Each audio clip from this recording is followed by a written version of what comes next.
अस्सलाम वालेकुम नाजरीन, आज हम हाजिर हैं एक नई ख़बर के साथ कि एक जो सहाफ़ी हैं जो एक टीवी चैनल पर अपना शो करते थे सरेआम के नाम से, उसकी वजह से ही उनकी शोहरत हुई, वो पूरे पाकिस्तान में मशहूर हुए। लोग उनको पसंद करते हैं, ज़ाहिर बात है, नौजवान तबका उनको पसंद करता है। उन्होंने एक टीम बनाई सरेआम के नाम से, वो कोई सोशल वर्क भी करते रहे, उनकी रजिस्ट्रेशन भी काफ़ी सारी है। लेकिन देखने की बात यह है कि आज उन्होंने अपनी एक पार्टी सियासी जमात जो है वो उन्होंने इंट्रोड्यूस करा दी है अवाम राज तहरीक के नाम से।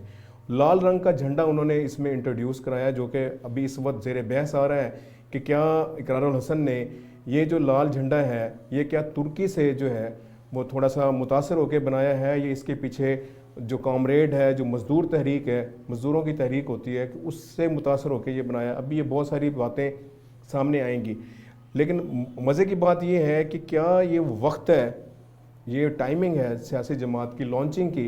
क्या कोई इलेक्शन होने वाले हैं, क्या कोई बलदियाती इलेक्शन होने वाले हैं, कोई ज़िमनी इलेक्शन होने वाले हैं, या ऐसा क्या निज़ाम है कि इस वक्त जो है वो एक नई पार्टी लॉन्च की गई है। लाहौर में ये लॉन्च की गई है और इकरारुल हसन ने लॉन्च की है। उन्होंने अपना मैनिफेस्टो भी थोड़ा सा बताया है, लोग वहाँ पे भी बातचीत हो रही है। चूँकि अभी ये इनिशियल ख़बर है तो हमने कहा हम अपने नाजरीन को बताएं कि ये एक नई जमात जो है वो लॉन्च हुई है। सियासी जमातों की खद्दे ख्वाल की अगर बात करें तो इस वक्त जो मेन स्ट्रीम की जमातें हैं, जो पंजाब में, केपी में, सिंध में और बलूचिस्तान में और हमारे वफाक में हैं, वो अगर देखें तो मेरे ख्याल में कोई 12-13 के करीब जो है वो जमातें बनती हैं। लेकिन क्या ये 12-13 ही जमातें हैं? नहीं, ऐसा बिल्कुल नहीं है। इलेक्शन कमीशन के पास जो इस वक्त रजिस्टर्ड जो जमातें हैं, जो सियासी जमातें जिन्होंने अपने आप को रजिस्टर्ड कराया हुआ है, उसकी तादाद 171 है, जबकि 150 से ज़ायद जो सियासी जमातें हैं वो इलेक्शन कमीशन से बाकायदा जो है वो अपने इंतखाबी निशानात हासिल कर चुके हैं। और गुज़श्ता इंतखाबात में भी काफ़ी सारी जो जमातें हैं इन्होंने अपना इंतखाबी निशान के साथ इलेक्शन लड़ने की कोशिश की। अब देखने में यह आया है कि क्या 171 जमातें जो हैं ये इलेक्शन जीत पाती हैं, इलेक्शन में हिस्सा लेती हैं, या क्या होता है। बेसिकली देखने में यही बात आई है कि हर किसी की जैसे ख्वाहिश होती है कि वो अपनी एक जमात बना ले, अगर उसका कुछ असर व रसूख है, किसी इलाके में उसकी कोई पहचान है कि 2-4 सीटें अगर वो बना सकता है तो वो अपनी जमात को लॉन्च कर देता है। लेकिन मेन स्ट्रीम की जो जमात है उसमें वो दाखिल नहीं हो सकता। इकरारुल हसन के लिए ये इस वक्त एक बहुत बड़ा चैलेंज है, क्योंकि यूथ का एक बहुत बड़ा गैप है, जो कि एक जमात जिसको पीटीआई कहते हैं उसके साथ उसका इल्हाक है, वहाँ पे लोग उसके साथ अटैच हैं। उस मौजूदगी में, उस तनाजुर में, क्या इकरारुल हसन की जमात उस नौजवान तबके को अपनी तरफ खींच पाएगी? क्या जो न्यूज़ चैनल का एक शो है उसकी आप क्या कहेंगे, उसकी वजह से जो शोहरत हासिल हुई है, या आवाम के जो मसाइल को अगर उन्होंने उजागर किया अपनी टीम सरेआम की वजह से, क्या वो इस तरह से ये अपना मैनिफेस्टो हासिल कर पाएंगे? आने वाले इलेक्शन में क्या वो अपना कोई कैंडिडेट्स खड़े कर पाएंगे? ये तो अभी वक्त बताएगा, क्योंकि हमने जो माजी में इंतखाबात देखे हैं उसमें यही है कि इलेक्टेबल्स होते हैं, इलेक्टेबल्स उस जमात के साथ खड़े होते हैं जो विनिंग पोजीशन में होती है, और जो फ्यूडल हमारे जागीरदार हैं वो भी उसी तरफ जमात की तरफ जाते हैं जिस जमात का में कोई दमखम हो। अब इस वक्त जो मेन स्ट्रीम की जमातें हैं उसमें इकरारुल हसन की कितनी स्पेस बनती है ये तो आने वाला वक्त बताएगा।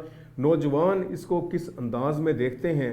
क्या जो केपी में और पंजाब में ख़ास तौर पर जो नौजवान तबका इंतशार का शिकार है, तितर बितर है, मतलब मुख्तलिफ़ जमातों में है, और मुख्तलिफ़ जमातें उस नौजवान तबके को अपनी तरफ मुतवज्जे करने के लिए, उसकी तवज्जो लेने के लिए मुख्तलिफ़ कोशिशें कर रही हैं। जैसे पंजाब हुकूमत बहुत कोशिश कर रही है, सिंध हुकूमत भी कर रही है, केपी भी कर रही है, बलूचिस्तान भी कर रही है। लेकिन माइंड सेट जो इस वक्त हम देख रहे हैं, जो ऑन मतलब ग्राउंड रियलिटी है, वो एक जमात के साथ ही उनकी एफिलेशन है। कुछ हद तक जो है पंजाब में गुड गवर्नेंस की वजह से मुस्लिम लीग नून का जो है मोराल बेहतर हुआ है। जो पाकिस्तान पीपल्स पार्टी है वो सिंध के हवाले से अपना जो मैनिफेस्टो भी रखती है और अपना काम भी रखती है। नाम की अगर बात करें तो नाम उनका जो इकरारुल हसन की जमात का रखा गया है वो है अवाम राज तहरीक। अब इससे मिलता जुलता नाम कुछ अर्सा पहले जो मशहूर मजदूर लीडर के तौर पर उभरे थे जमशेद दस्ती, उन्होंने भी रखा था, और उन्होंने उस जमात का नाम रखा था पाकिस्तान अवामी पार्टी के अवामी राज के नाम से। उन्होंने अपनी एक जमात खड़ी की थी जिसे बाद में उन्होंने तहरीक इंसाफ में ज़म कर दिया।